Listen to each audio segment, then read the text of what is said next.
3, 2, 1. Cole, I don't need any jewels. I just want to record a podcast. Hey everyone, we're Nefarious Reels. I'm John Green. And I'm Gord/Tom Green. He's a child molester! He fingered him. Welcome to Nefarious Reels. We talk about the bad movies, and if I sound weird, it's because I recently moved to Arizona, and now I'm in a new place, and this is going to be the test episode to see how the audio sounds, and if I have to adjust things. Woo! Woo! But more Round of applause. Oh, thank you. Yes, very, very brave. Very brave of me, I know. Very brave, I know. Oh, so brave. Arizona. Arizona. That's actually quite nice where I'm living. Okay. I mean, I don't know what the nightlife is but the nightlife is like. But I don't really say. I can just hang out at home and I can watch all my movies. Exactly. But before we start with our movie discussion, the Razzies happened, and we gotta see who wins the contest. Will it be Cole, the reigning one-time champion, or is it one time before we did it? Yeah, or is it gonna be me? Am I gonna take the title this year as official Razzie good guesser? We'll see. Okay. Well, we'll start with what the hell was the first film that was first category? So first we're gonna start with worst picture, which we both said was Exorcist Believer, and the winner was bullshit, Winnie the Pooh, Blood and Honey. Really, that's what they picked? That's what they thought was worst picture? Probably not even like the worst film they fucking nominated. They got Lazy, boo. Wow, make fun of the cheap movie, boo. Well, what, you hate indie cinema? You hate independently funded films? Get the fuck out of here. Go back to sucking elite Hollywood cock, you motherfuckers. Except it actually did kind of suck, but. Yeah, but I don't know if I'd say it was the worst movie out of there. I mean, it's exactly what you would expect. Like, what were they fucking expecting? A masterpiece of cinema? You go in there, you know exactly what you're getting. I don't know how you can act like it's like the movie was so good that a elementary school teacher showed it in his math class or whatever that was. Yeah, iconic. A film that appeals to everyone, and they're gonna shit all over it. Yep. Bastards. All right, next we have worst actor, which is our first split up. I said it was going to be Jason Statham. I remember, I got mine up. I said Russell Crowe. Yeah, you said Russell Crowe. And the winner for worst actor is Jon Voight from Mercy, a film that I don't think anyone saw. I was about to say, I have never heard of this movie. I don't know who this man is or his movie. I guess Jon Voight, that's Angelina Jolie's dad. Oh. Oh, they have a picture of him on the Wikipedia. He looks like a knockoff Christopher Walken. Okay, so we're still 0-0 right now. Yep. Okay, next we have worst... 0 for 2, technically. Yeah, 0 for 2. Well, I'm talking about scoreboard-wise. Oh, 0-0. Yeah, 0-0 here. Next is worst actress. I said Helen Mirren. You said Ana de Armas. Let's see. Is this going to be it? And the winner for worst actress is Megan Fox for being in Johnny and Clyde. So we're really dropping the ball. Damn it! Like Megan Fox, she felt too easy. It did. It was too easy. I thought it was like they won't just go for the easy and just do Megan Fox, right? But they did. Son of a bitch. Those bastards did. Okay, well, whatever. There's at least 5 more categories. 2 supporting, screen couple, prequel, director, screenplay. Yeah, there's about 1, 2, 3, 4, 5. There's 6 left, so there's still a chance. I think I got my math right. Okay, next worst supporting actor, which I said Michael Douglas, you said Bill Murray. And the winner for worst supporting actor is Sylvester Stallone in The Expendables. Expendables. Shit. This has been really rough. We are really letting down all our fans I on this was one. much better at the Oscars picking. Yeah, well, good thing we didn't do an Oscar competition because I only saw probably like two or three Oscar nominated films, which kind of tells what my priorities were in Which, yeah, compared 2023. to me, I watched almost every one except for the animated shorts, It and that would have was been it. really funny if I beat you though, if I did it. I just It would guessed have my been, way to actually. victory, It would have been. showing that the Oscars truly is bullshit. You just guess your way through it. Yeah. All right, next one Okay. is worst supporting actress, which I said was Megan Fox. So I did go for the low hanging fruit You. on that one. And you said Mary Stuart Masterson. Oh, yeah, from the Baby movie. Yeah, so worst supporting actress goes to Megan Fox for the Expendables. So I guess Nice. after my Good for I did it. I you. got a point. I got a point on the board.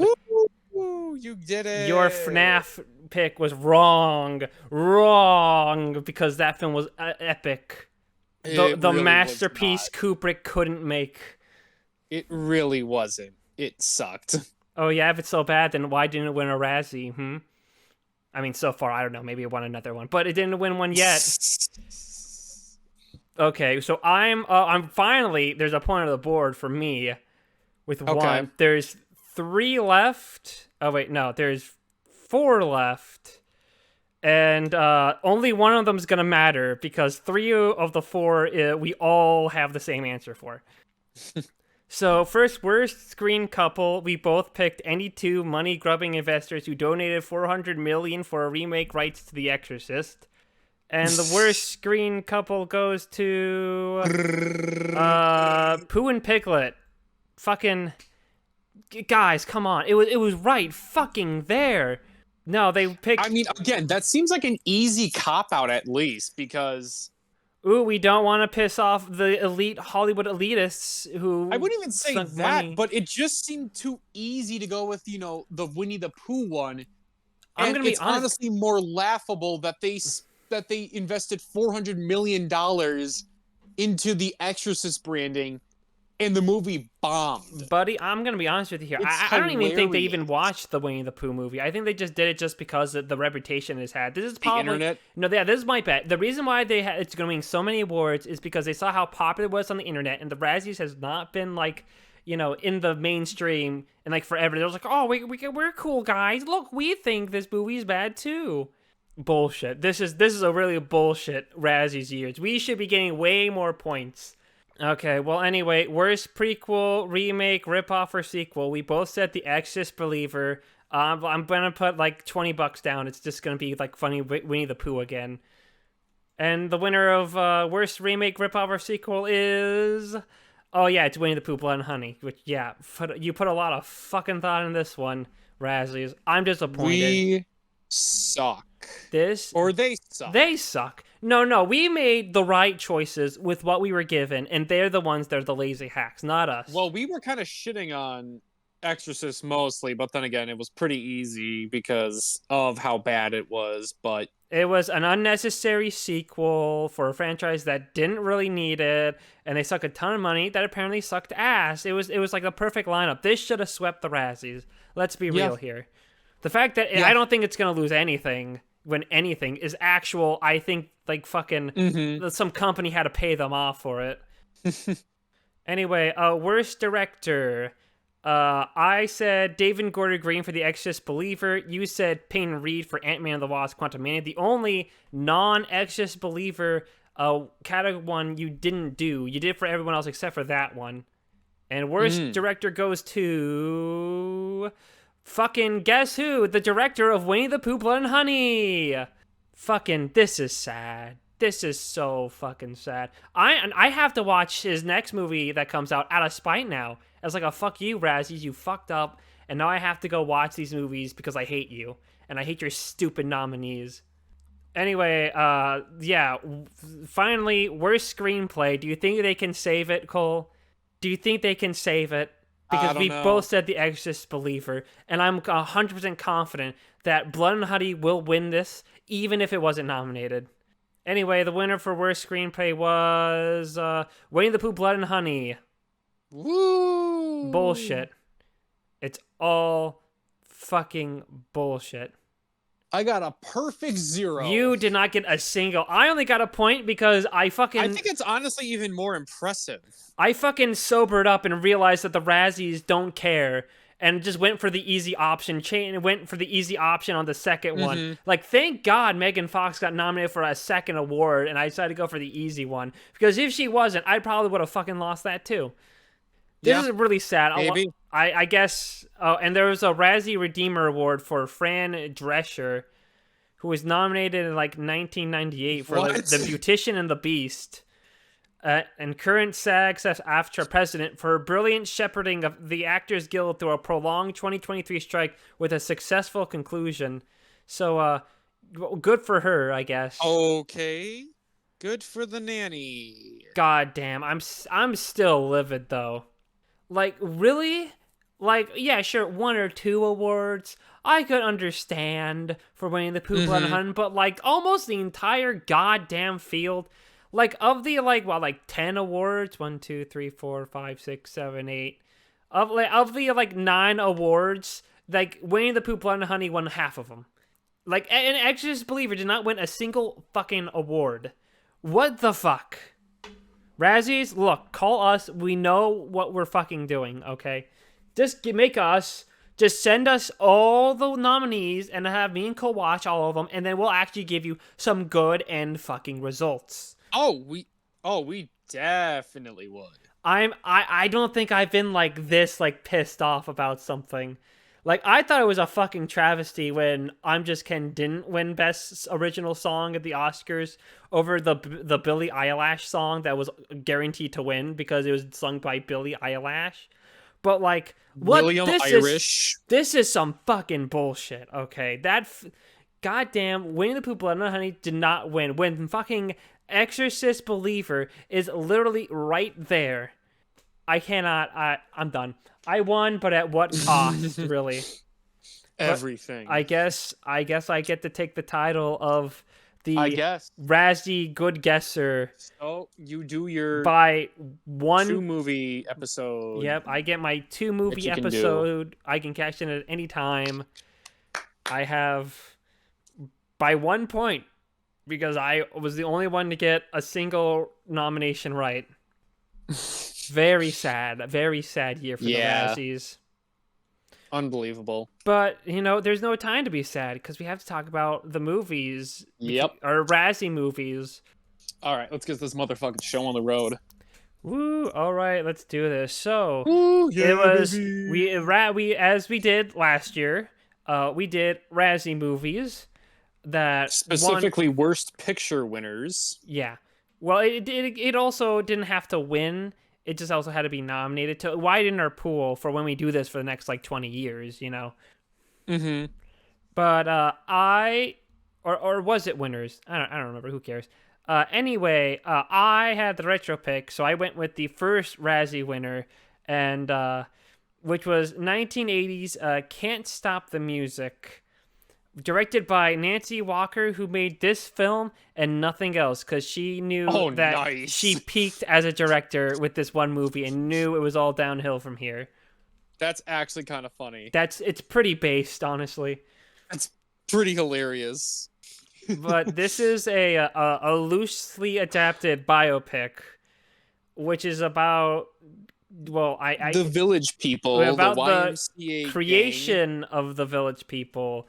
But not really the Village People themselves. It's more the focus on the manager, their songwriter, and Kaitlyn Jenner pre-op, who I will just be referring to as her character name, which is Ron. Yeah, Ron White. So that way I don't have to say Kaitlyn Jenner pre-op every time. Yeah, that's fair. Yeah. So Cole, what'd you think of Can't Stop the Music?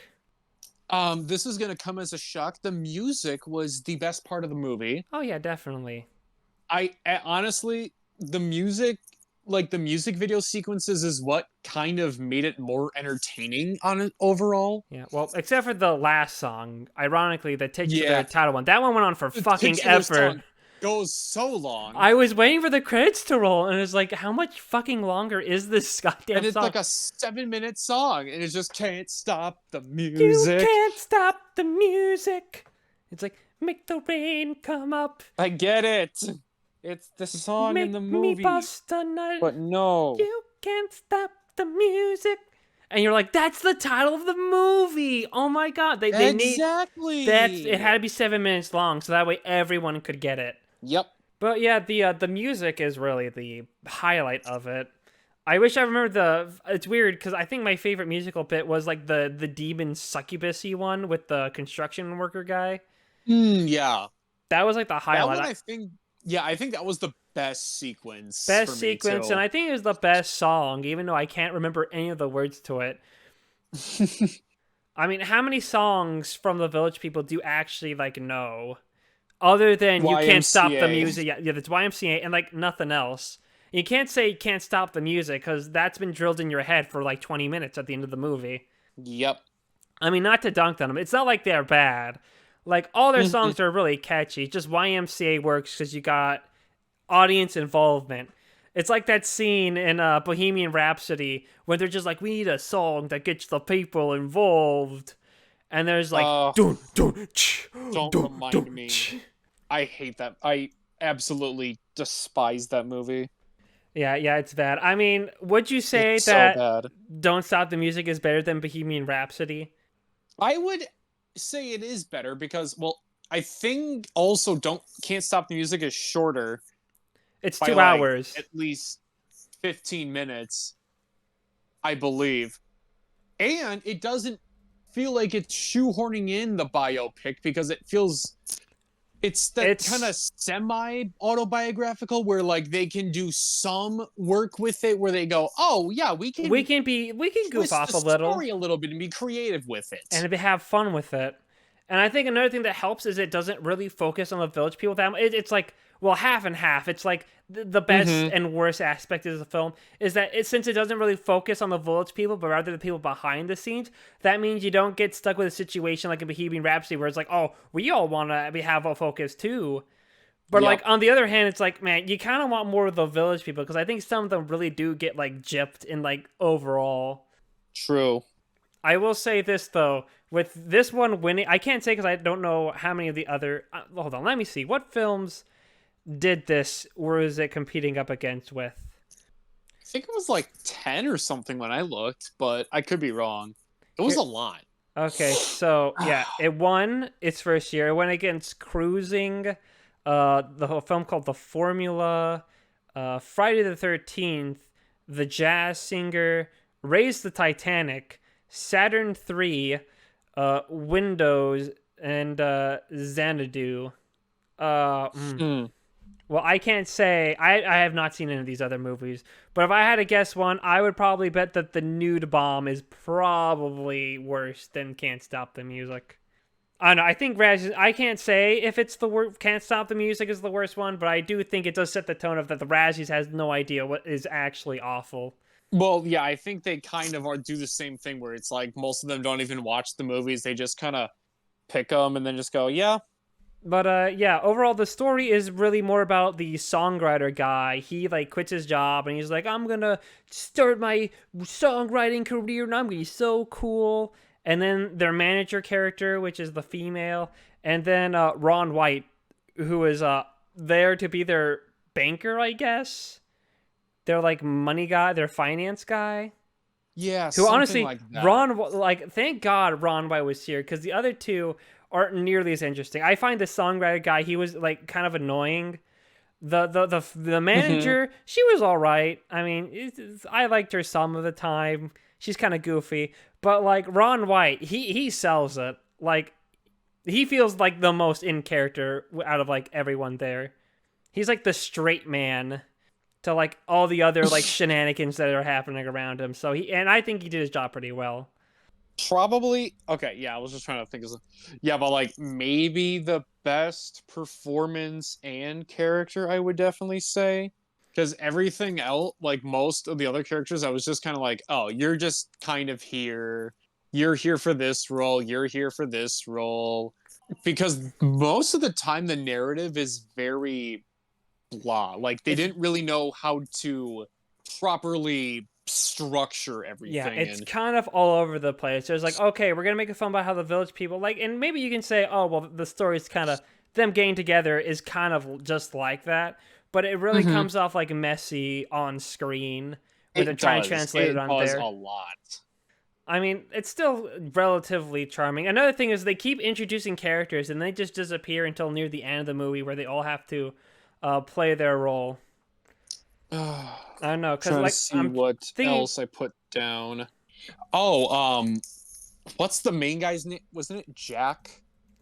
I The one think who's like the DJ, or what do they call him? The composer. yeah, I think so. I think it was Oh Jack. yeah, yeah, I have it. Yeah, I have it in my notes. Yeah, Jack, and he basically kind of gets this gig, to be this headliner for like a singing group because Sam, she was, in the modeling industry, and she turned out that she was kind of boinking a lot of different people while in that industry, and then she's Yeah. like, I'm too pretty for that anymore. I'm retired. No, she retires and she's like, I ate like a Twinkie and I ate a ding dong. And like her first introduction is Jack going like, "Whoa, you fucking getting ready for the Miss Piggy lookalike contest?" It's like, "Whoa!" And we don't even know that Jack Fat knows her, so it's like, shaming. "Whoa, man, not cool." Fat shaming in the 80s. Holy shit. Cancel Disgusting. Jack. We're canceling Jack. We're canceling the village people. Cancel everyone. Yeah, cancel the village people for their caricatures. Yeah, and then he's just like, he quits his job. I love that opening fucking scene because he quit his job, and that's goofy. And then he just rolls out on fucking He's just rollerblades on roller skates. for like some reason. I guess he had him on all the time. I don't know. But then it gets even Yeah, I don't know. funnier because he just starts fucking skating in the middle of the goddamn road. In New York City, mind you, Yeah. in the beginning of the 80s, which honestly to me sounds crazy at the first point, because you're just kind of wondering, oh shit, is he going to get hit at some point? Because, New York drivers don't seem to be the Yeah. most patient or kindest. True, true. If it was Will Ferrell, he definitely would have gotten hit by a car. That would have been the joke. It would have been the joke, yeah. Can't Stop the Music remake play starring Will Ferrell. God. Yeah, but that's kind of like the introduction, and then he's just like, we're gonna like, oh, my music's so good, we should form a band, and they get their friend, the guy who dresses the Indian costume, and I have to ask, Yeah, Felipe. yeah, is he an Indian? Like, is he actually an Indian, or is he just like a guy that just wears it? I don't think Like- he's Native. Like, I know, I don't like, think it he's was Native American. I mean, I know he's in the 80s. It was a different time, but like that is something I kind of I can't help but like think about. Village. I'm just gonna double check that, but I'm pretty sure not. American musician. Come on, just give me the. He was born in Manhattan to a Puerto Rican mother. He claims Lakota/Taino descent. I'm pretty sure I butchered that. So he claims he has native descent within him, and also Apache sometimes. So it might be. I don't know. It's up in the air. Does it say when he said that? Did he say that like recently, or is this like always been a thing? That's like the first thing I see on the Wikipedia in early years. Is he still alive? He is alive. Okay. All of the members are alive except for Leather Daddy. Oh man, but he had the best mustache out of all of them. He did have the best mustache out of all of them. That sucks. Well, I mean, granted, you only need 4 of them to do YMCA, so I guess it's okay. Mm-hmm. But yeah, it's weird because he's just wearing it like the whole time, the whole like headpiece. There's not a thing where it's like oh, I've discovered it. Like at least with the other people, like oh, the construction guy's like oh well, he works in like construction and he does like voice work, and then the police guy's like oh, he's an officer and he was part of like the officer a cappella group. And then they got a guy in a soldier costume who like works at a theater. Yeah. And then you got Leather Daddy. Yeah, and he's just a biker. Yep. Like Who sings pretty well. Yeah, he's got some baritones. He's like the pipes, your pipes are calling. That's exactly how he sung it, by the way. It was very majestic. Exactly like that. It was wonderful. I mean, the forming of the band's really weird because, you have Felipe and he's just there from the start. So he gets in easily. Yeah, he just kind of he's in. Was that Sam's place or was that Jack's place? Or were they kind of sharing that They're apartment? in Sam's place. It was That's where we okay, always yeah, see that him makes- anyway. But then she's just like, "Oh, I'm gonna talk to you, mustache-geoed man. Come be in our show, and you, construction guy, come be in our band." And he gets to sing the best musical part in the whole movie. Yep. And like that's like the original stretch. And then one of the friends is like, "Hey, I got this guy. He was like a singer." And then then the other guy, the soldier guy, shows up. And he's like, "Oh, hey, I've seen you sing. You're now in our band by default." Which is like the weakest one, because at least with everyone else, we get to show a level of their singing. And then he just kind of just doesn't have to sing. I don't know, maybe he was sick that during filming or something, so he couldn't. Maybe he's either sick or he's just like, I don't feel like it. This film's beneath me in my singing prowess. I'll just lip sync my parts. Yeah, but yeah, in the film, cause Felipe and the main mustache guy. Excuse me. Yeah, it's like Felipe and that one guy she gets at the beginning, and the cop guy. Like all those guys, they get kind of their intro to how well they sing, like at the start in the backyard. And then we get Leather Daddy. He shows up and he gets to actually belt some lines during the audition, where he's just like, "Nah, man, I'm just here to get like my tax extension or something." That's in the other room. This is auditions for a singing group. Daddy. Yeah. But then Ron White's dad's like, "Son, this band will never get big." And he's like, "Fuck you, Dad. It'll be the biggest band in the world. It'll be one of the bands of all time. It'll be the most villagest of peoples you'll ever see. It will be the greatest village of people singing you will ever hear." And you know where we're going to do that? At the YMCA. And you even get to hear the YMCA song. And you get to see a bunch of half-naked guys. David Ducato would have loved it.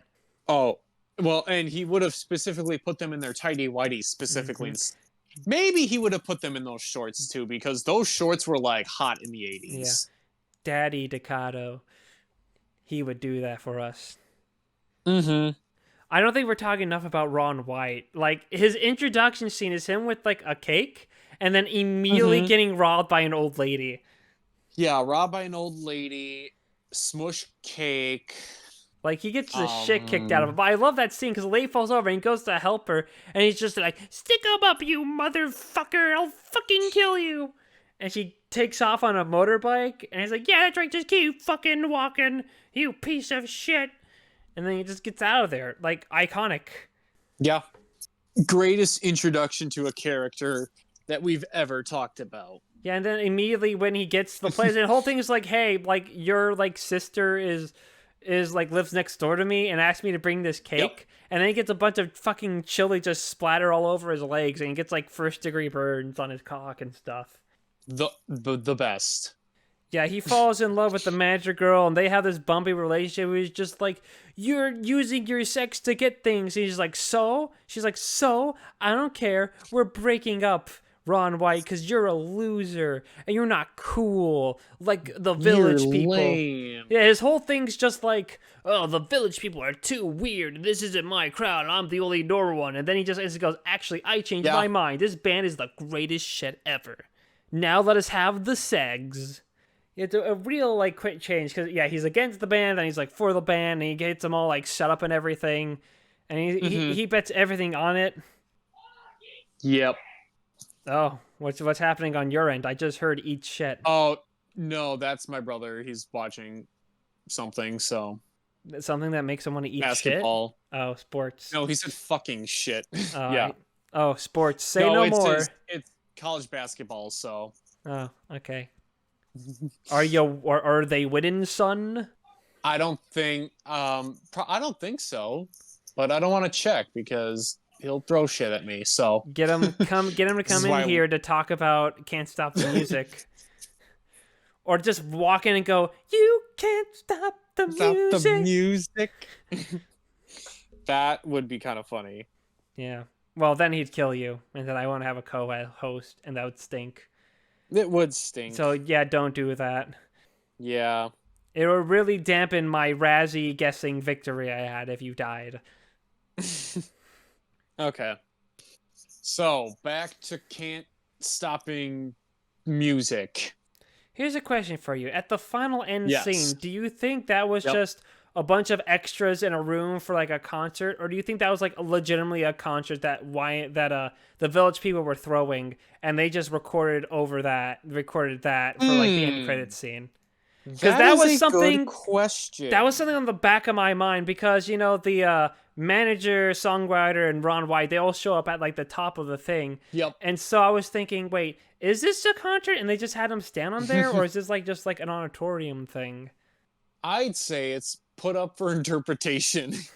There's like a deeper meaning. This is like some Yeah, exactly. This is like a Lynchian reality, where it's like we have to like piece together, is this like truly reality, or is this just like this is like what Holy Motors is, like the world's a stage, and is this actually all a presentation, or is this just an all-out musical play portrayed in this film?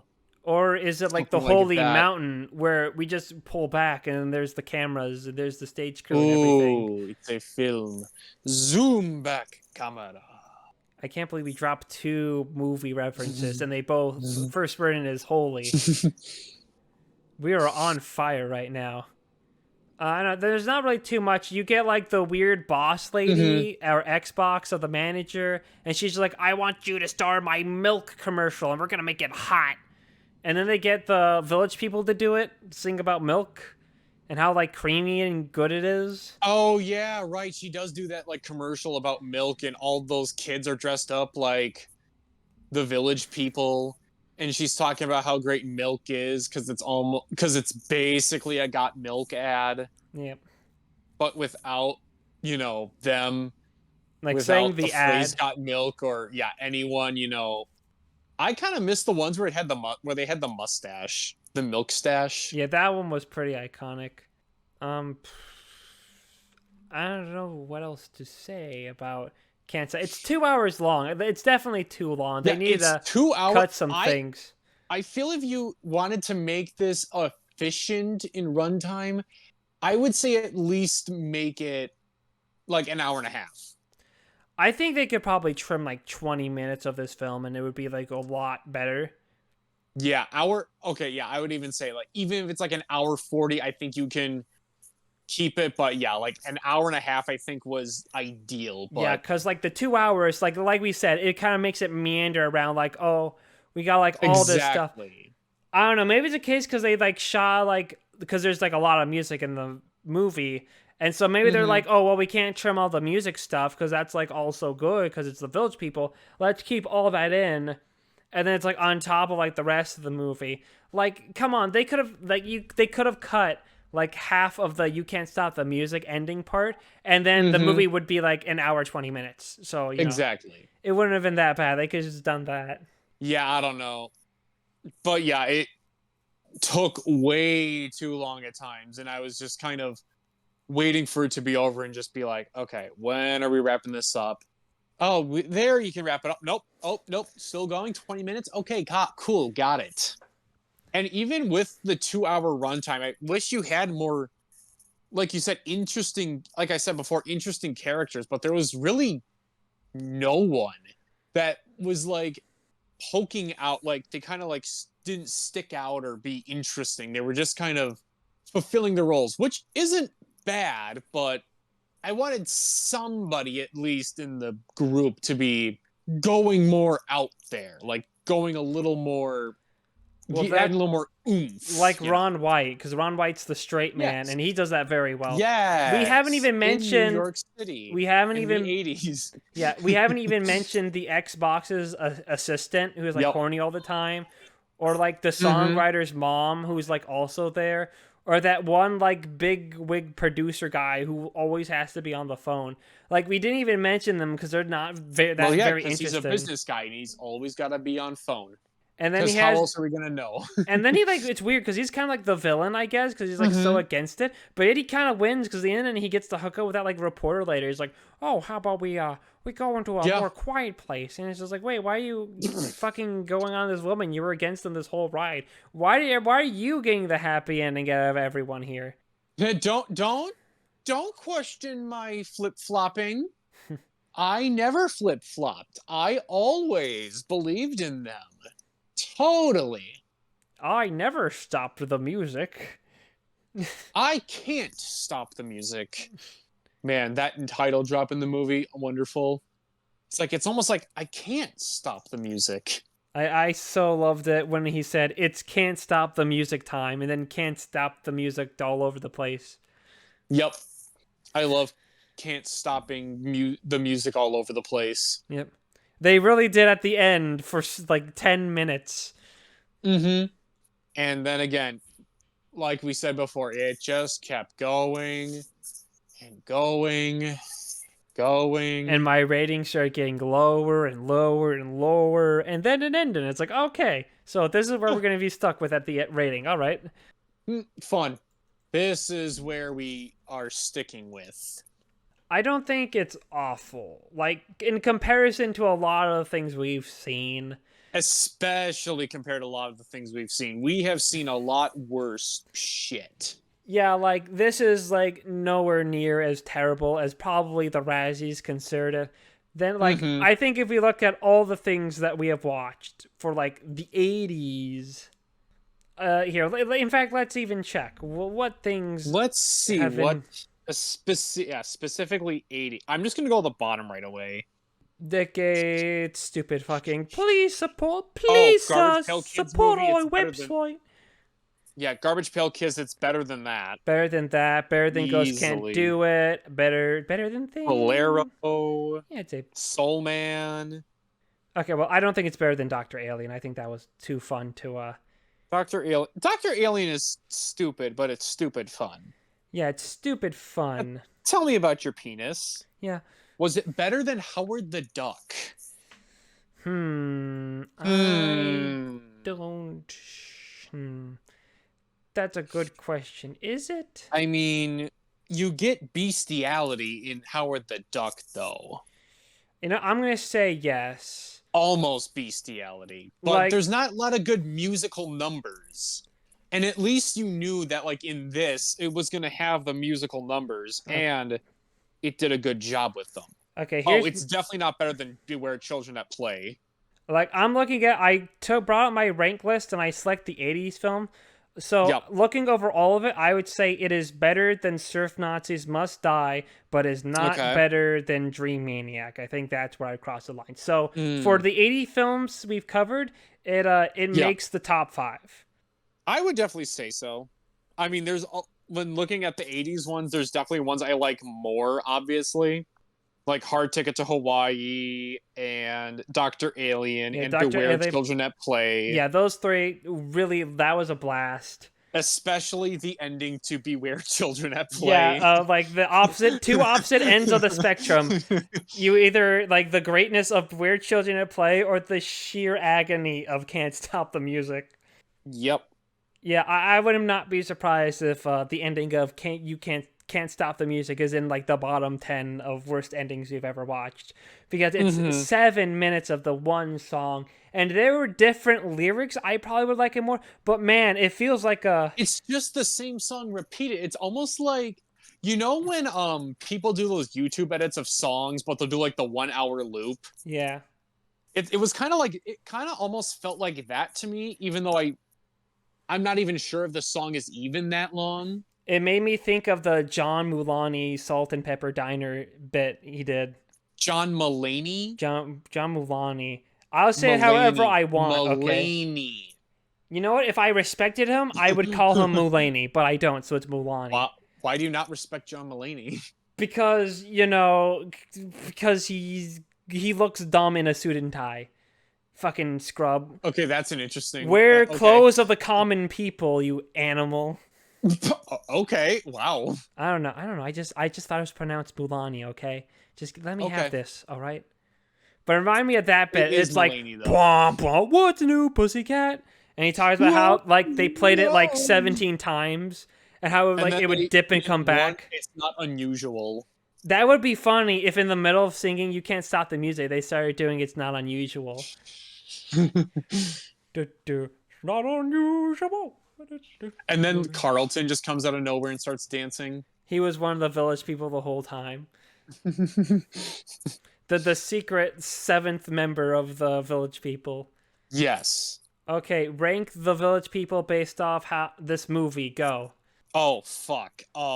Number Leather Daddy #1 for me. Yeah, that okay. Let's start with worst up to best, even though you already spoiled. Worst one is the Okay. soldier guy because he just shows up and he just gets the role. He's the worst. Yeah, he is kind of the worst. Just in more of he's just kind of We just have to take him there. on face value because he's part of we already know he's part of the village people, so we can just take their word for it that he's good. Yeah, he doesn't need to do anything to prove that he can join. No, he can just he just be here. Why be not? there. He saw him once. We didn't, but who cares? We can trust him. Yeah, who cares? Number 5 is the other mustache guy that's not Leather Daddy, who also doesn't really do much, the but cop at least guy? Are you talking about the cop guy or the construction worker? Because they both had stashes. No. The other guy, the one with like the cowboy hat. Oh yes, that guy. Yeah, doesn't do a lot either, but he's in like one of the earlier performances when they're still figuring out their band if it would work. So I give him credit for being there to help like jumpstart that. So he gets a pass comparatively to the soldier guy. Okay. Okay, Yeah. how about you? Do you agree with that? Sound good? Yeah. Let's go with Riley's dad from Inside Out. Yes. Have you seen? Do you remember that one Vine? I was in a band. No, I don't. But I know fuck, what I'm going to Riley's. find that for you now. I know what Riley's dad looks like, so I got what you were going with. Now, my number 4, it might be I'm still sending you that controversial, just but I'm because. actually Okay. gonna give it to Felipe. Ooh, controversy. Felipe's in the whole movie, but honestly, I don't think he really delivered much. He Like, wasn't that interesting though, other than possibly being racist. We don't know. The only thing I think contributed was my complete shock that he was already wearing the garb for like the whole ass movie. Like right away, he's just in the house and he's just like, "Yeah, I'm just in this." Like maybe if because he was working at the club at the beginning of the movie, maybe if that was his outfit at the club, I'd get it. But he just has it like the whole movie. Yeah. Okay, how about you? What's your number 4? Honestly, I would agree. I would go with Felipe. Felipe as well. Okay, my number 3 is actually the cop guy because he, I think, had the funniest stuff out of most of the band with the scene with him and Ron White because he's just ignoring him as he's trying to report that he got fucking robbed. And the scene where a guy's just like, hey, when the songwriter guy's like, yo, I'm going to smoke some marijuana, and then the cop guy shows up, he's like, oh, fuck. And that was pretty good. I'm a cop. I can't let you smoke that shit. It's the 80s. You can't smoke the weed. legal.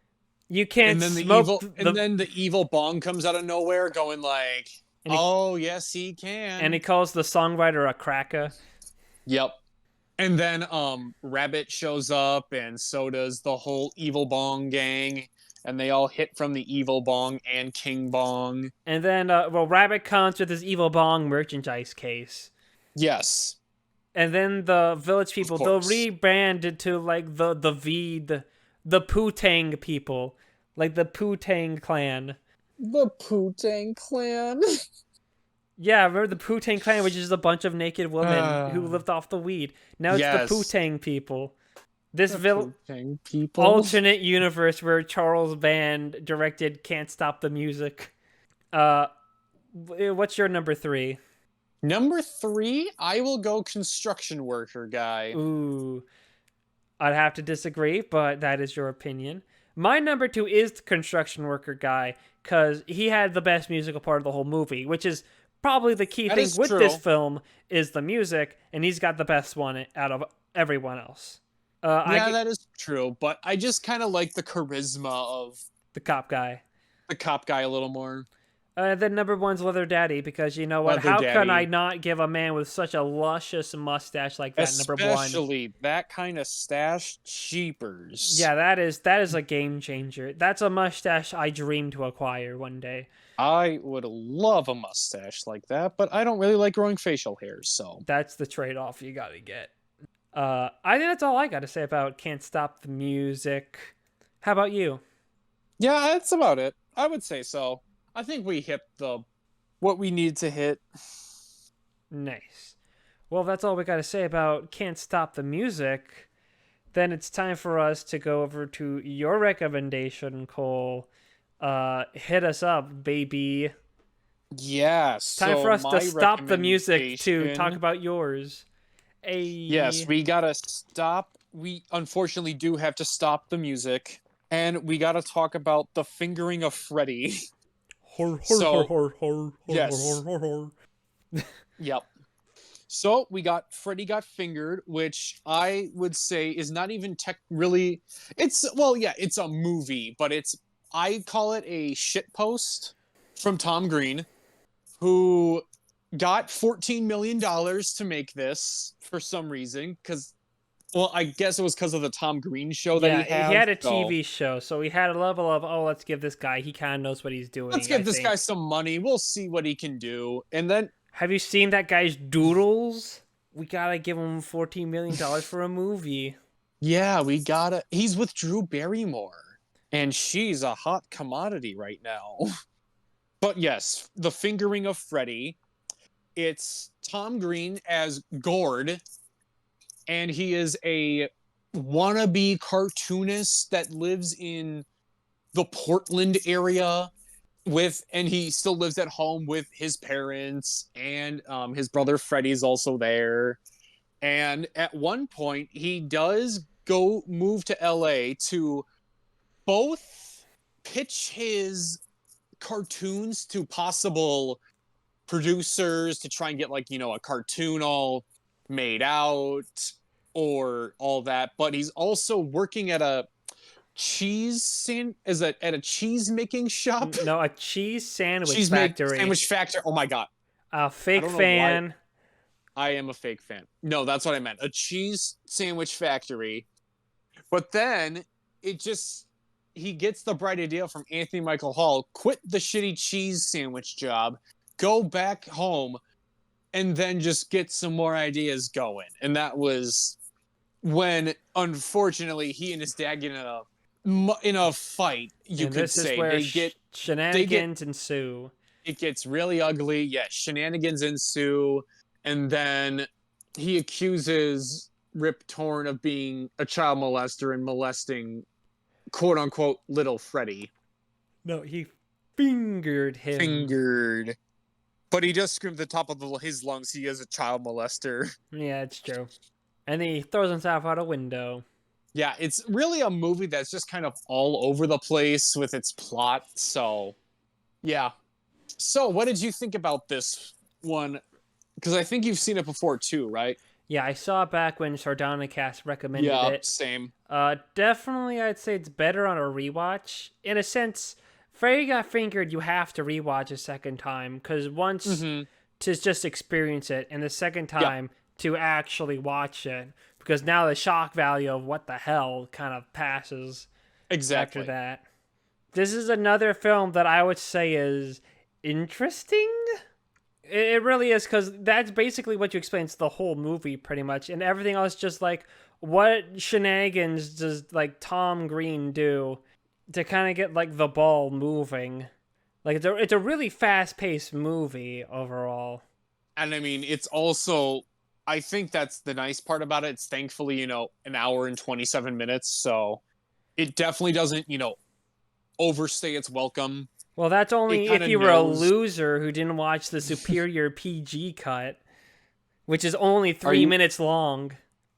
That sounds like a bit, but I'm not joking. There is if you I'm fact checking this. no, if you own the DVD, it has a PG Oh. cut of the movie. Oh my god! Of course, it's 3 minutes long. Well, PG cut. Oh, it is on YouTube. Yeah, you thought I was a liar? You thought 3 minutes 20 seconds, the PG version. Yeah, see, so if you're just like, oh, I want to watch That's Freddy Got Fingered, hilarious. but I only have 10 minutes until I have to go to work. Boom. There you go. You have the superior cut of the movie already. It understands that you don't have time to waste on its bullshit. So here you go. Here's the good cut. Mm-hmm. Yeah. Which is common knowledge considering that the PG cut of Freddy Got Fingered did win every Oscar. So, Oh, so the main version won every Razzie, and the PG cut won every Oscar. Got it. yeah. Cool. But yeah, Freddy Got Fingered. It's a little funny and really weird. It's it's very odd. Yeah, very like again, it kind of knows what it is. Like it's in on the joke that oh, it's just a movie that's also not a movie at the same time. I mean, that's It's fair, what but they call it, like an sometimes anti-movie. not to Yeah, what sound like a fucking snob here, but I feel like sometimes people say, "Oh, well, it's like in on the joke" as like an excuse for like, "Oh, Mhm. it's actually like really good, guys," because it's in on the joke. But that doesn't inherently make the movie good because I think the Yeah. Oh problem is yeah. this is a film that throws like everything at the wall and like all the shit at the wall to see what Mhm. sticks, and then instead of just doing what does and doesn't work, Tom Green just does like everything. Well, apparently, there was like a bit where Tom Green destroyed an entire boat in a shredder, and it didn't make it into the movie. But like, Huh. I don't know how true that actually is or not. Like, Yeah, I don't know. cause I think for every like joke I think I laughed at, there is a joke that like I didn't laugh at all. Yeah, no, I definitely got that too. Like, I was laughing a lot more than would say, but that I did probably the first time because, yeah, it's the shock value is kind of a lot more put away. But I'm like, and trying to look actually focus more on the filmmaking. But it also because when I was re-listening, I also re-listened to the Sardonicast discussion of it, and YMS brought this up where he said what was kind of missing from the movie is if the film, and I'm paraphrasing obviously, but if the film was kind of done and presented in the way of like the Eric Andre show, it might have been even better Okay, because there are some reactions where, you know, he's like putting the gun in his mouth or he's in the bank and he's picking up the plant with his teeth and he's kind of like flailing his hands like a bird or something, and everyone's just kind of looking at him like blank face because they're just extras and they mostly know what's going on. okay, but like here's like a counter Mm-hmm. thing with it is because the movie is not designed around those kind of bits.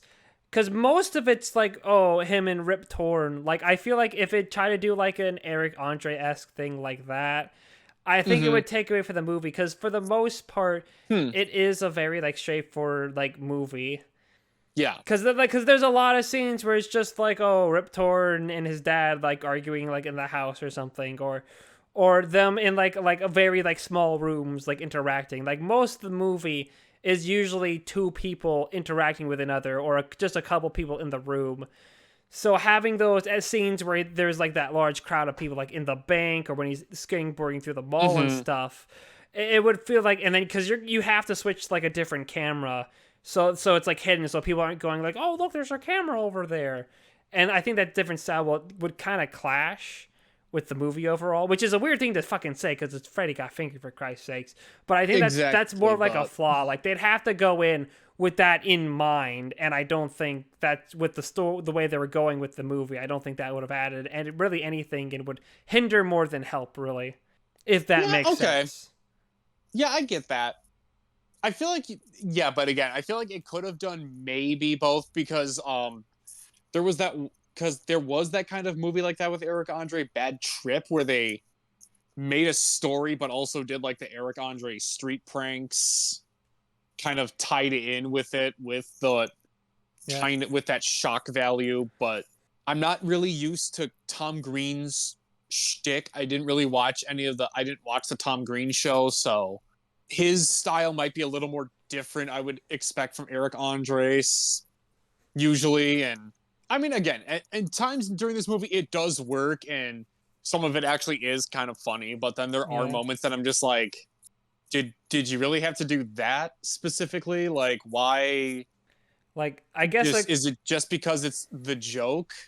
like, I give a good comparison I can make as my thoughts, because you have the scene where he's like, "Oh, you don't like my drawings," and he pulls the gun, and he's like, "I'm gonna blow my brains out," and then he's like, "No, don't do that. You know, just keep working, weeks, months, years. If it doesn't work out, then blow your brains out." And that's a great joke. But then after that, there's a immediate scene where he drives back and he drives past the horse ranch where he jerked off a horse, And then he he's jerks just off the horse for no, no, no, he's no. just like, ooh, a horse cock. No, that's not the one I was referring to. But I was referring to the scene immediately after when he's driving back, and then he's watching the horse have sex with the other horse, and then he's like chewing his like mouth and screaming with his mouth over all the food, and that's like more disgusting than funny. Yeah, that scene. I was just kind of like, okay, so you just get weird animal sex, and then he's just, I don't know if I want to say turned on by it, but he's like amused, and he's eating a lettuce cheese sandwich with his mouth just like wide open, just gnawing. It was, that part was one of those that I'm just kind of going, dude, what are you doing? Yeah, it's like for like every like joke that I laughed at, I think there's like one or two where there's one where I don't laugh, and then there's another one I go, oh, come on. Yeah, I mean, jerking off the horse, okay. Horses having sex while you're open mouth chewing on lettuce cheese sandwiches? No. I mean, the horse sex didn't bother me because it just makes me think of Jackass 2 when he drinks the horse jizz. Oh yeah. So like I'm a little desensitized to that. Any Adam Sandler movie too, because it happens in Blended, where there's like two rhinos fucking, and it's like, more animal sex. Well, I haven't seen Blended, so you know, maybe in the future. Yeah, two rhinos. Was it rhino? No, I think it was. Yeah, it was rhinos fucking. But yeah. Yeah, I'm just kind of going all over the place, kind of like the movie. So. Yeah. Well, yeah, that's the kind of movie it is. So you're fine. Yeah. Don't worry. While you figure your place, I'll sing a song. You can't stop the music. Oh, okay. Oh, I was about to say something, but okay. Sorry. But yeah, so let's see. We go. Oh yeah, because when he's going back, he's basically going back home, and you know his dad's like, God fucking damn it, he's back again. Yeah. I mean, we gave him this car saying #1 son. We thought we were actually proud of him. Proud. But, you know. Proud. We were just more excited for him to be out of the house. And, you know, Freddy is actually successful. Rip Torn was happy that Gore was out of the house. I think his mother loves Gore too much. She has that motherly touch to her. And she's like, be nice to him. And he's like, fuck no. He's 28. He's living in my house. He lives by my rules. And fuck him because he's now playing with sausages and... Yeah, fuck him. He wants to fuck him for wanting to eat a chicken burger, that piece of shit. Yeah. Oh, yes, the chicken burger. He wants a goddamn chicken burger. Chicken burger? Chicken burger? Gore, we are a McDonald's family, and it's goddamn McRib season. Dad, I'm 28 years old. If I want a chicken burger, I'll eat a fucking chicken burger. How hard is it to comprehend? The McRib got us through a lot of tough times. The day I opened up Oscorp, the McRib debuted. The day that you were born, the McRib re-released. We had them specially catered for your bar mitzvah. Peter, back me up on this. I think this is more of a family ordeal. I don't really want to get into it. You'll never know how much you've hurt me as you have today, Gord.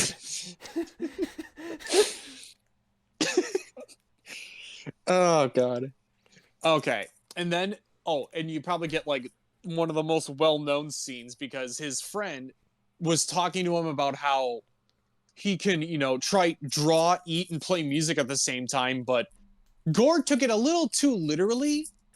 And he's, like, wearing steak earrings. Yeah, he's got sausages on strings. He's playing the piano. He's drawing at the same time. Yeah. And then, yes, yep. Daddy, would you like some sausage? Daddy, would you like some sausages? Daddy, would you like some sausage? He's a real character. Oh, God. It's... Yeah, but he draws pictures of his dad, and he's like, oh, you know, Gord, this is pretty good drawing. You just don't see it because it's your dad.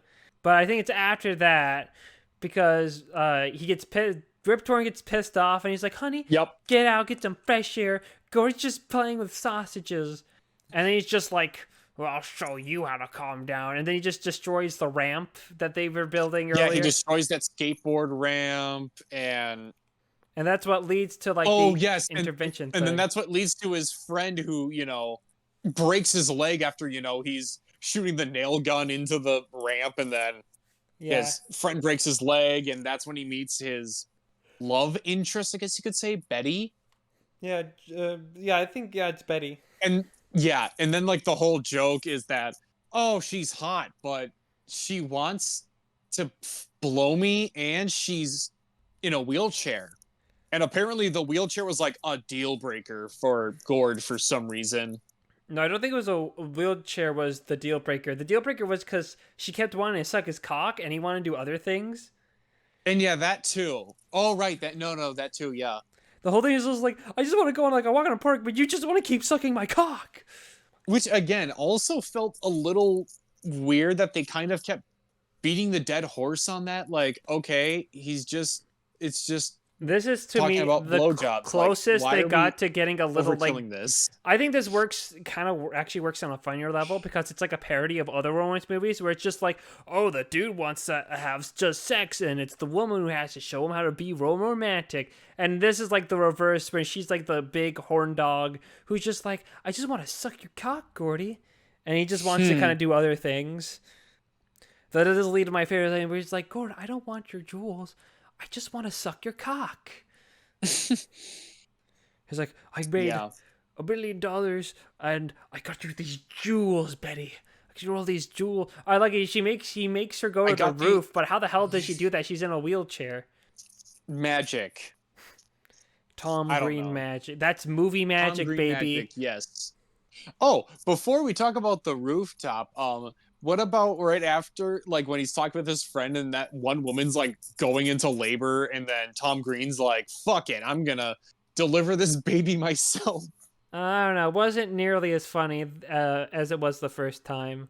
Then going on the second time. Which, again, I think that was, like, one of those where it's like, you see it once, it's there for shock value, and then you're just like, oh, shit, he's just flailing that baby around on the umbilical cord, and he bit it off with his teeth. It didn't help that they had the two Indian ladies playing the drums in that scene. Yeah, and it's that like, was it was odd. It was like, okay, what the fuck is that? Was like a step two Why for cancel Tom Green, get him out of here. Get him out of here. You're not as funny as Eric Andre. Oh yeah, here's a fun fact. Tom Green, he was on Celebrity Big Brother. Oh, shit. Yeah. Apparently, he was actually pretty popular on there, too, which is pretty neat. Huh. I should send you the clip where he just recites all the presidents. Oh, God. Anyway, keep going. Is it in song form? No. Oh. He talks about how he shouldn't name all the presidents, and then he starts naming the presidents while that happens. Oh, that's funny.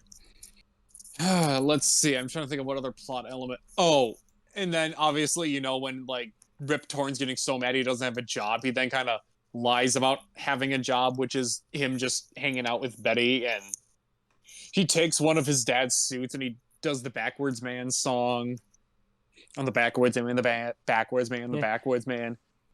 And honestly, I have to find it impressive. How did he get the dress shirt on the suit with all the buttons closed? That's what I want to know. Just magic. Oh, yeah, apparently... I was about to say, Tom Green movie magic, got it. Yeah, well, he's just that good.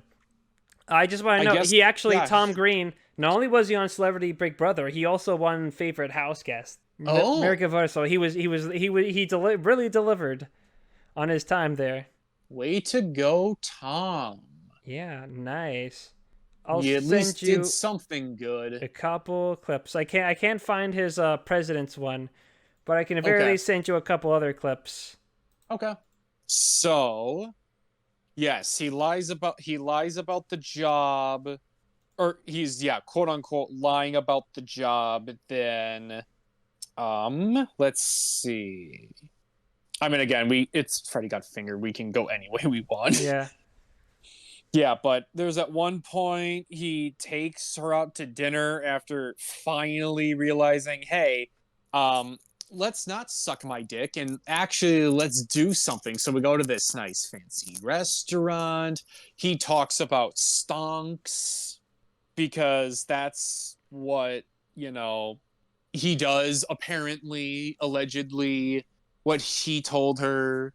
And then coincidentally, his parents are there, and then their next door neighbor, that one kid and his dad, where the kid Just always keeps gets getting hurt for some reason. He literally gets his teeth kicked in. He gets his teeth kicked in. I think he breaks his nose at one point too. Yeah, at the very start, when he's like, "Hey, Gordy, hey, ah!" And then he trips and he hits his face on the corridor, and his face is fucking obliterated. Yeah, that was either that kid is super unlucky, or that is one of the worst parents of all time, or a mixture of both, you could say. I mean, he did his But best. but they're at dinner, and then Rip Torn sees him, and Rip Torn sees him. He's like, "Oh, son, why aren't you at work right now?" And then he's like, "Fuck you, Dad, and I'm gonna do this, and I'm gonna fight you now." Yeah, we're just gonna fight, and I'm gonna take those soda guns and start just blasting. Sir, this is a fancy restaurant. Everywhere. This is a fancy establishment. It's a fancy restaurant. Get the fuck off the store, asshole. Yeah, I don't think. No, he didn't go to jail, did he? After that, I don't think he did. No, they just got off the thing. Yeah, I guess they get off with a warning. I don't know. Yeah, it was weird. Like, usually they would be in the Oh, no. He does get in he does go in jail, but Betty pays his bail. Ah. Right. That does.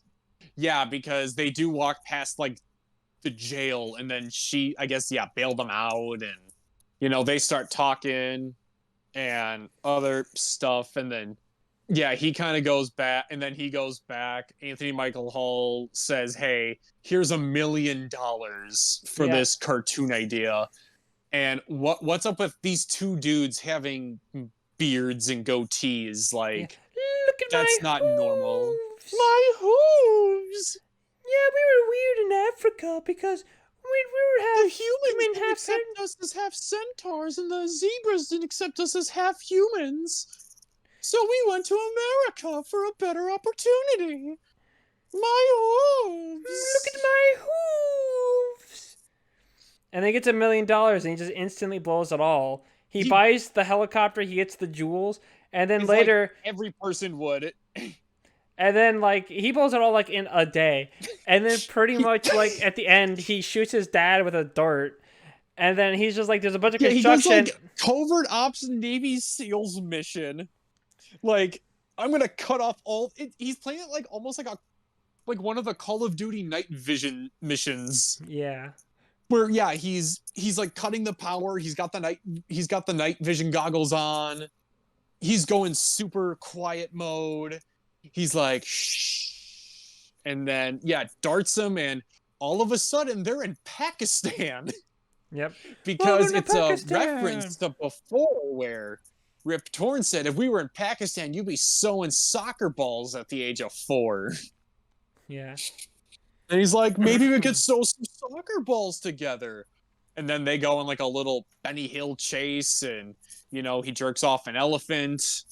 And elephants splooge all over him. And then they get captured for 16 months, I think is what they said. So it was like a new hostage crisis. And it just kind of, like, happens. It's kind of funny where they're just kind of going, they're here. And the mom runs away because he thinks that he accused his dad of fingering Freddy when he was little. And screaming, from the top of his lungs, he's a child molester. And then they go to the house, and they're like, we're looking for little Freddy. I'm Freddy. You're coming with us. He goes to, like, No Lies. What's the place called? The Institute for Sexually Molested Children. I was not molested. It's okay. It's okay. You can hide the pain here. He just puts his And he's arm like on his this leg. 25-year-old, and he's like this 25-year-old guy in like a room full of 13 and 14-year-olds, Yeah, and they're like watching just some random preteens. horror movie. I think it was the original Texas Chainsaw. I think it was. Is it? I don't know. I think there was at some point. I Whatever it I is, knew I I wrote it probably own down. it. I thought I had it. No, but it might have been the OG Texas Chainsaw. But yeah, it was like one of those classic 70s or 80s horror movies that was playing.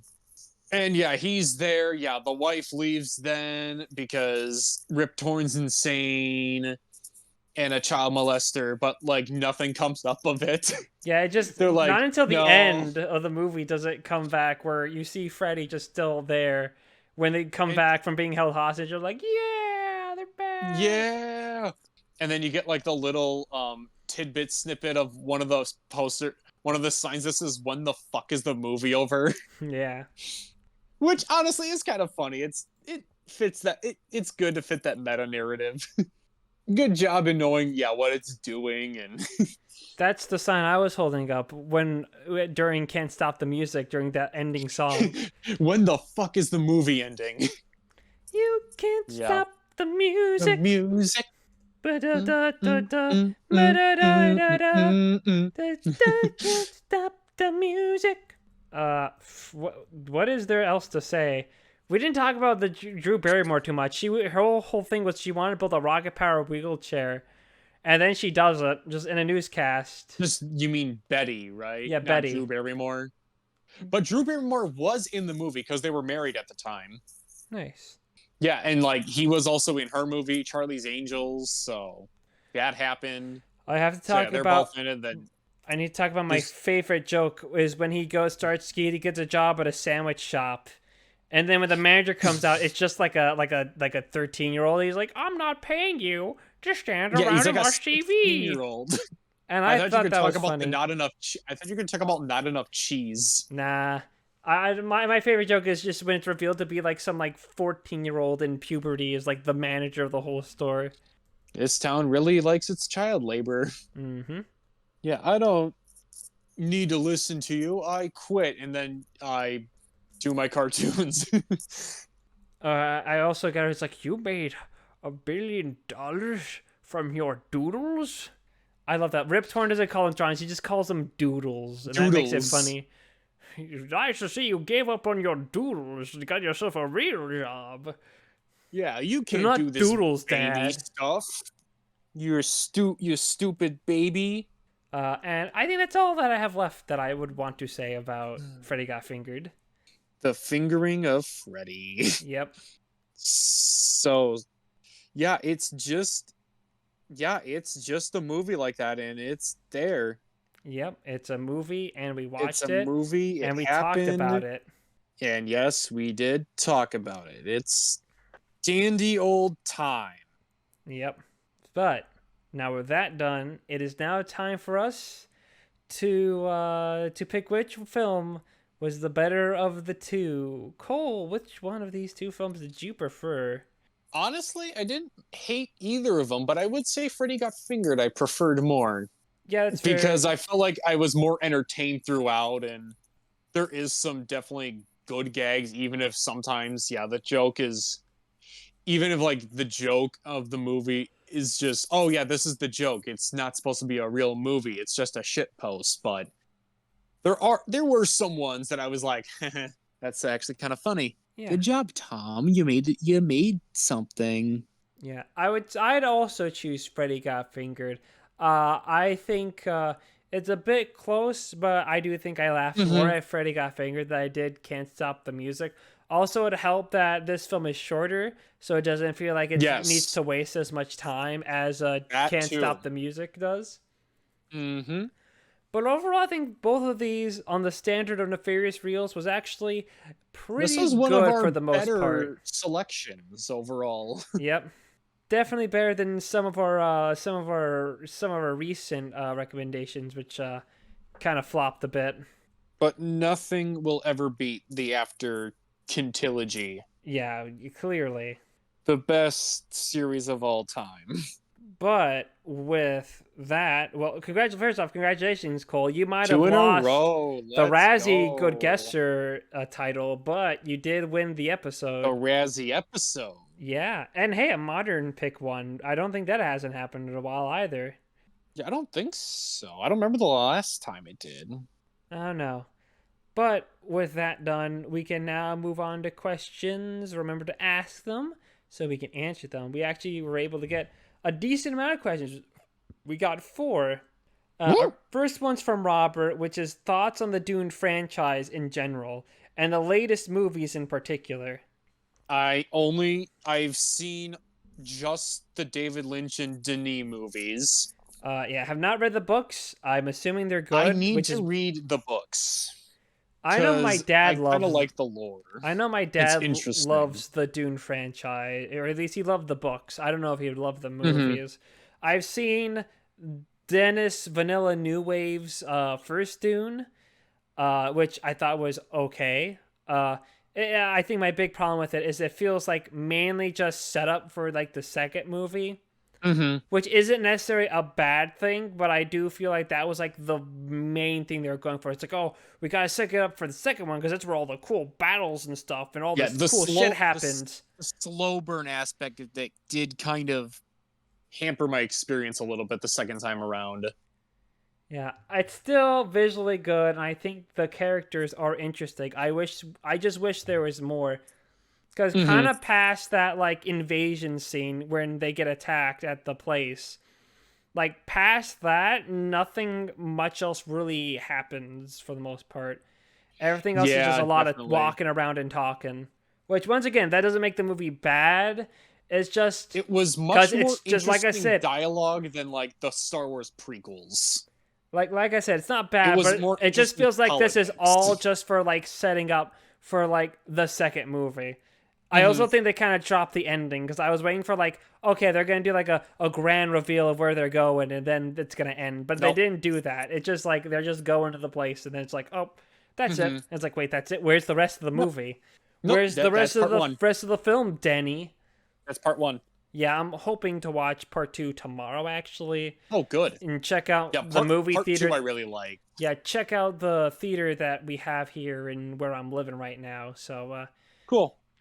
and see what's up. But I don't have much else. I plan to watch the David Lynch Dune The David Lynch after one I remember was really boring Yeah, I'm planning to from watch. last time I remember seeing it. Yeah, I'm gonna watch that after I watch part 2 because I know the David Lynch Mm-hmm. Dune covers like all of it, so I don't want to watch it and spoil myself for Yeah. Dune part 2. And that's Oh, my I have it at a 6 out of 10. The yeah. David Lynch Dune. Well, I've it's been meaning to rewatch it. yeah. Well, what better time than now since you've seen the Yeah, second true. one. True. Hell, you can probably watch it after this episode. Not me though. I'm gonna watch Boogie Nights tonight. Get that Paul Mm-hmm. Thomas Anderson list going. Hell yeah. Yeah. Next question is from Mattias, which is scariest movie ending or endings if there's more than one. Scariest movie ending was Can't Stop the Music because I thought it was never gonna fucking end. Please, just if you're not gonna end, just do a different song. I'm begging you. We can't stop the music. Oh, scariest movie ending. I'm honestly googling this right now just to get glimpses. Not a specific movie, but I always freaks me out when a film literally ends with the destruction of the world and the extinction of humanity. That shit always kind of fucks me up. Falcon Tales. Oh well, no. So no, Southland Tales isn't scary because there was no fart. If he farted and Richard. so Richard released the fart cut, Richard. If he farted, that would have been terrifying. I'd hate for our last moments of living would be a fucking fart. I think on a more smaller scale, that's going to be a little harder because I don't think many films really have a scene that's scary. Let me look over my favorite films ever and let me see if. One I know, End of Evangelion, like that movie actually like fucked me up and made me feel more depressed on a show that's already from a series that's already depressing as fuck. And you bet your sweet ass I'm gonna buy a ticket for the release of it on Sunday. Nice. Because it's also like, it's a weird, like, beautiful nightmare is what I would call it. Because it's great, but yeah, it's also like super dark, super depressing, but it hits every point right. It does. And when Tim and I were watching it, we both kind of didn't mind the series ending. We both thought both of them have their merits, but I would definitely say the end of Evangelion movie had a better ending to the series than the series. I mean, And end of you get Evangelion one. probably has the most iconic just ending song for this ending. Like, I think more people know the song than they do the actual ending. Okay. I don't know. I can't really think of any off the top of my head. That's like, oh my god, that was like so terrifying. I can't believe Do it. you want me to do another one? I think maybe actually Skinamarink. Oh no, I can see Skinamarink that. Yep. had a pretty freaky one. Oh, I can't. No, I don't yeah, want to say it Skinamarink because definitely. Skinamarink. Cause the whole, but maybe that's kind of cheating because the whole movie is supposed to be scary. So Mm-hmm. that's why it kind of resonates with that. Well, it's also kind of one of those movies where it's like going off on your childhood fears, which is like the best part about it. Yeah, but one I thought of also, the we mentioned the movie before, the original Texas Chainsaw. Oh yeah, well, is that really scary, Jamie? She got away at the end. I mean, yeah, it's not like, like I'm gonna shiver in my bed like I can't sleep at night scary, but like the whole movie, just in general, especially at the ending, like, yeah, she escapes, but she is gonna be beyond traumatized after that experience. And with also one of the most iconic shots of Leatherface just flailing the chainsaw around. And then he was like, "Screw this! I'm leaving home and I'm gonna go star in a film, Replicators." Hell yeah. Hell yeah! But it's honestly like, I might have to rewatch The Thing again, John Carpenter's, but Texas Chainsaw might be my new favorite horror movie of all time. All right, It's a maybe another great, film, maybe cheating. iconic ending. Maybe another film, kind of similar to In Evangelion with an iconic song. Maybe Saw, because Yep. that's like Oh, all the yeah. reveals and all that shit, and it's got that absolute banger of a soundtrack. Because that reveal and like everything going into place. Like I know Saw is kind of a joke among like film goers, but I think Saw 1, that ending like really like lands. Like there's a The reason why original there's so ending many. is great. Yeah. And then the worst one is Spiral. Yeah. Just the movie, the ending was also just laughable. The reveal. Oh, fucking stupid. Okay, so next question is from Leo, which is most underrated actor. Who's someone that doesn't get enough credit in their field? Not enough credit. Well, I just added that as a deeper explanation to that. I don't know. I can't really think of anything. I guess an issue is I don't really pay attention to actors and who they are. So it makes it hard for me to go, "Oh yeah, that guy was like really good. I should check out more of his work." I'm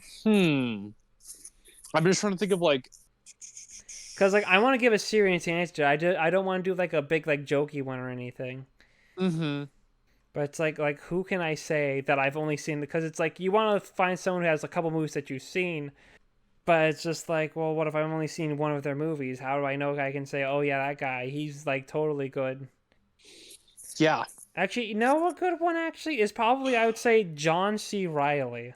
Cuz he's in a lot of good shit, but I think a lot of people He forget, has a lot of good shit, they just but think it's like, kind "Oh, I think he's it's that in Will Ferrell thing too. Yeah, it's like a so. lot of people, because he's in like, because I recently saw him in Heart 8 and he was great in that. And he was great in The Sisters Brothers, and there's like probably a lot of other films, more serious films that he's also probably really good in. But I think Oh a yeah, lot when of he's people in like drama movies, he's like really good. Yeah, but then he's in he's in Watson and Holmes, or Holmes and like yeah, Watson. and Step Brothers, which I don't know. I know some people like really love Step Brothers apparently, but that's definitely not a good look for John C. Reilly when you want to go, oh, we should watch this film because John C. Reilly, and they think And like, oh, here's a drama with John C. Reilly, and they're gonna think, oh, the guy from fucking Step Brothers with Will Ferrell. Nah, let's watch something else. That's gonna suck. Like, I feel like if you are into film, you already know John C. Reilly is like actually good and stuff. But like to like a more mainstream audience, they just think of here's the guy in the Will Ferrell movies or something. Or he was in that like one like Guardians of the Galaxy movie. Oh yeah. Yeah, actors. What the fuck? He was in Dolores Claiborne? Who the fuck saw that movie? Ever saw that movie? Other than me. Oh, 30K other people, of course. Yeah, I'm trying to think of what's like exactly not mainstream, but also something that makes people go, "Oh yeah, I guess they can." Yeah, this is a tough one. Yeah, it's like a tough call because there's a sense of like because the like actors you already know, probably everyone else already knows them too, and it's really hard. And things that you might think, oh well, I haven't seen him in other stuff, but then you look and go, well, look, I haven't seen his other movies, so how can I say, oh, he's underrated?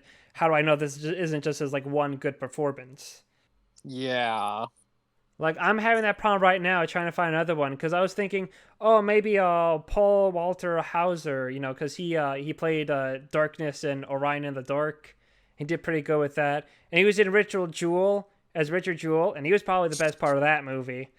But it's like I haven't seen Black Klansman, I haven't seen I, Tanya. Probably will see Cruella eventually to see if he's the only good thing in that. I haven't seen The Five Bloods, so it's like I don't really have anything I can really say about it because I have not seen those other movies. Mm-hmm. Oh, this is a fucking stumper. You know who's underrated? David Ducato and his legendary performances in The Ginger Dead Man 2 Oh hell and yeah! Evil Bong 420. The only watchable thing of Evil Bong 420. Yeah. I think it's fine just to say pass. I don't want you to like mull over this and like feel bad, man. Yeah, This is I really can't because when I look at like some of the underrated actors on Google, it's just like I don't know if I call them underrated. Like it would say like Willem Dafoe, Sam Rockwell. I'm like, really? like a lot of people know them. Underrated? Come on. Like I think underrated is just like the mainstream audience might not know who they are. Or Yeah, might the like not normies. see them pass for like the more shallower things, like like I said, John C. Reilly. Mm-hmm. The mainstream is just gonna remember him from the comedies, but a lot of the I other mean, people honest. know him for more serious Okay, stuff. this might be my cop out, but I'll throw it in there. Adam Sandler, Oh yeah, when he that's a does good like one. his dramatic roles, he's actually really good. Uncut Gems, Punch Drunk Love.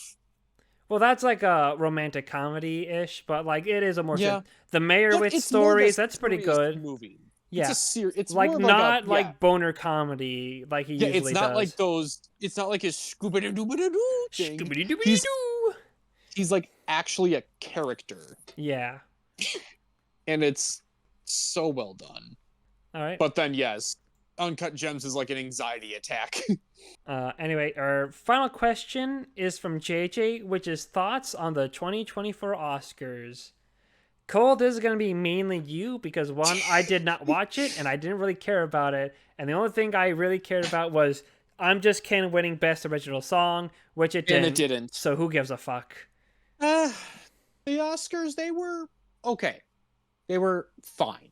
Nothing too extravagant. There were some wins that I was actually really excited for, like Boy and the Heron beat Across the Spider-Verse for Best Animated Feature. Zone of Interest won for Best Sound over Oppenheimer. Well, it doesn't matter. Oppenheimer won Best Picture, so it doesn't matter. But it was like the most awkward like delivery of Alpert Dunkachino. He's like, my eyes see Oppenheimer, and then everyone's like, wait, is that the winner? And then he just kept announcing it. I was like, oh, yeah. It was very odd how he delivered that. You're just like, wait, what the fuck? What if he just after he said that he started doing the Dunkachino bit? It would have made it see better. Oppenheimer. What's my name? Dunkachino. Dunkachino. It's a whole new game. Dunkachino. What just won? Goodness, Oppenheimer. I'm your friend. It's a Best Picture win. Oppenheimer. Oh my god. That would be awesome. I mean, Jack and Jill apparently ruined his entire career, which honestly epic if you ask me. Yeah, but honestly, even though I was expecting it, Oppenheimer winning, I was so disappointed with because I honestly think there's so much better stuff out from last year. Like Oppenheimer for me, it was number 8 on my best pictures ranked.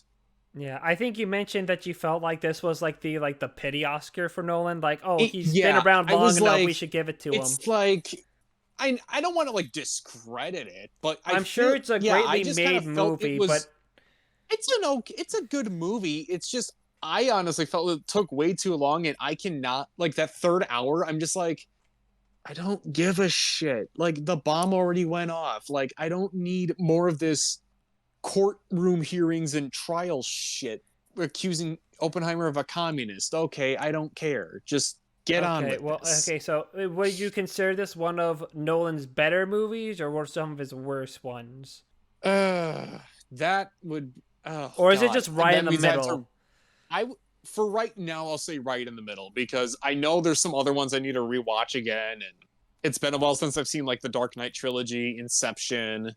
The Prestige is my favorite of his. I've only seen two films from Nolan, which he talked about, which was Tenet, which was like a 5 out of 10, because that's Tenet literally feels like the movie Tenet, that I people who literally don't remember like Nolan say his movies are like. And then Tenet I is one I need to rewatch again because I gave that like an 8 and it was like an earlier screening they had. So it was like, oh, okay, cool. And I was like, oh yeah, Christopher.